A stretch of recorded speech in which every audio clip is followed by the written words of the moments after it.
Perkenalkan, nama saya Gabriela Sabatini Simamora.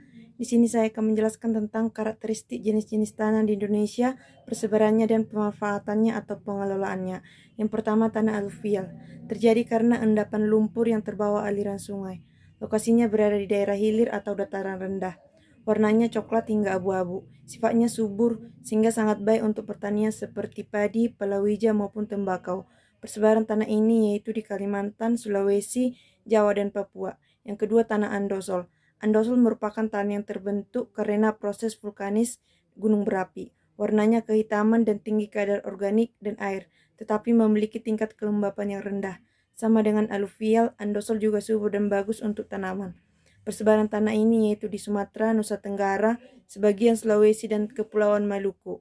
Yang ketiga, tanah entisol. Tanah ini terbentuk dari pelapukan batuan Gunung Merapi yaitu debu, pasir, dan lahar. Jadi tidak mengherankan jika entisol akan sering ditemukan di area yang tidak jauh dari gunung berapi. Umumnya tanah entisol dapat berupa lapisan tipis dan berupa gundukan. Persebaran tanah ini yaitu di daerah Yogyakarta dan daerah Jawa lain yang memiliki gunung berapi. Yang keempat, tanah grumusol. Grumusol tersusun dari batu kapur dan tufa vulkanik yang sudah mengalami pelapukan. Karena itulah bahan organik yang ada di dalamnya sangat rendah sehingga tidak cocok untuk tanaman. Warna tanah ini netral dengan tekstur yang kering dan mudah pecah terutama pada musim kemarau. Persebaran tanah grumosol yaitu di Demak, Jepara, Pati, Rembang, Ngawi, Madiun, dan Nusa Tenggara Timur. Yang kelima, tanah humus. Tanah humus terbentuk dari pembusukan tumbuhan sehingga sangat kaya akan unsur hara dan mineral. Itulah mengapa jenis tanah ini sangat subur dan baik untuk bercocok tanaman. Warnanya kehitaman dan banyak ditemukan di daerah hutan. Persebaran tanah humus yaitu di Sumatera, Kalimantan, Jawa, dan sebagian Sulawesi. Yang keenam, tanah inceptisol. Inceptisol terbentuk dari batuan sedimen sehingga warnanya cenderung kecoklatan, kehitaman, dan agak kelabu. Tanah ini juga bisa dimanfaatkan untuk perkebunan seperti sawit dan karet. Persebaran tanah inceptisol yaitu Sumatera, Kalimantan, dan Papua. Yang ketujuh, tanah laterit. Kandungan besi oksidan dan aluminium hidroksida tanah laterit sangatlah tinggi. Biasanya tanah ini dibentuk di daerah lembab dan kesuburannya bisa sangat bervariasi tergantung dari batuannya.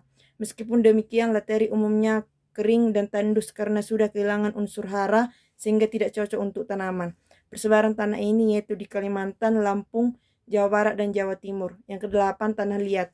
Tanah liat memiliki warna abu-abu pekat hingga hitam. Tanah liat terbuat dari campuran aluminium dan silikat.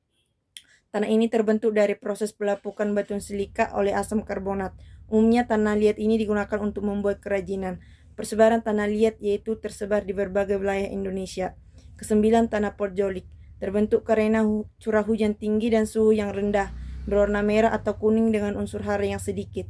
Persebaran tanah porjolik yaitu Sumatera, Sulawesi, Papua, Kalimantan, dan Jawa. Kesepuluh, tanah portsol. Memiliki tekstur yang bercampur mulai dari pasir hingga batuan kecil.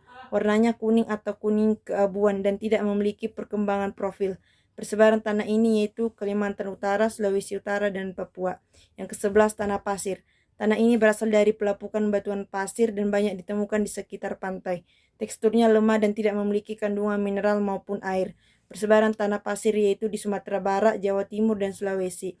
Yang ke-12, tanah padas, yaitu bersifat keras seperti batuan dan tidak memiliki kandungan air. Unsur hara dan kandungan organik sangat rendah dan bahkan hampir tidak ada. Persebaran tanah padas yaitu ditemukan merata di wilayah Indonesia. Terima kasih, Pak.